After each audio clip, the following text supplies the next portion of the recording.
let's start talking about the right hand, my right hand technique. I get a lot of questions about the way I hold the bow hold, and it looks like this.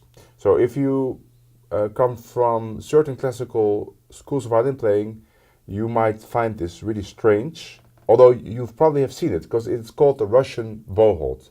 And it has this straight pinky and this straight third finger. Now I'm not stretching them on purpose. It is because my bow goes right here. So normally the bow goes there, and you get this kind of grip with a lot of space between the fingers. It's called the Franco-Belgian bow grip.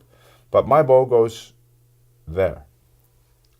And it can move while playing from here to maybe there, but it never goes beyond the second part of my finger. So why do I do this? I do this because it greatly simplifies bowing, which I think is a great thing in when you play jazz, because you don't want to be thinking about bowing, because you got to think about timing, you got to think about which notes you're going to play.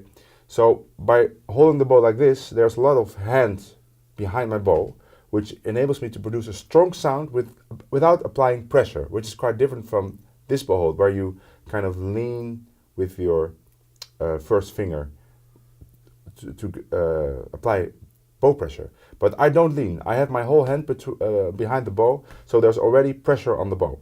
So these fingers, they are just resting on the bow, and because my hand is like tilted forward, these fingers are stretched, but I'm not stretching them on purpose.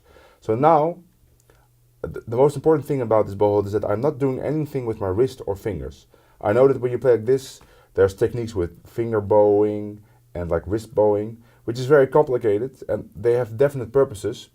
But it is generally possible to avoid all of that and just bow with your lower arm. So the only thing I move is my lower arm when I bow, and I keep my wrist and fingers relaxed. So they might move, but I'm not moving them intensely. So that is the philosophy behind this bowing technique. I'm moving my arm, only my arm, and I keep everything relaxed, so it might move, but I'm not moving those joints.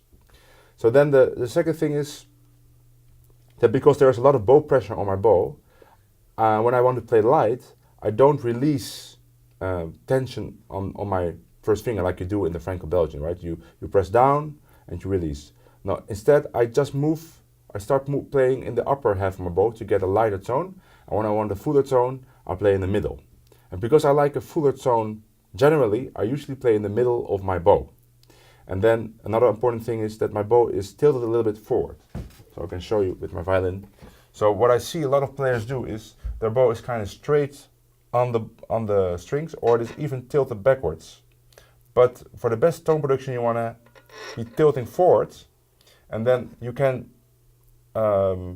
produce a very sweet tone, and you can even change the angle a little bit if you want to preserve bow and put more hair on the bow, but generally you want to play with less hair. So then I just put the bow on the string and let my arm drop. I'm not applying any pressure. So when I want to have a full tone, I play in the middle of the bow. When I have a louder tone, I play at the tip.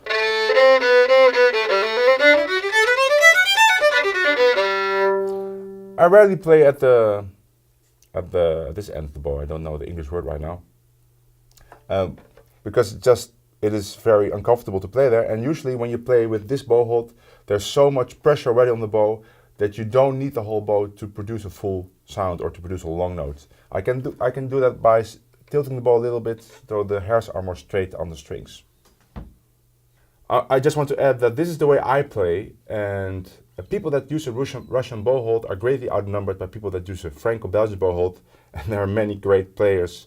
I think currently the best players in the world use the Franco-Belgian bow holds, and it works great too. So if you play like this and you don't want to change to this, don't do it, just play like this. But I want to explain to you why I play like this and why I think it's beneficial for playing jazz. Not to say that you can play great jazz with a Franco-Belgian bow hold.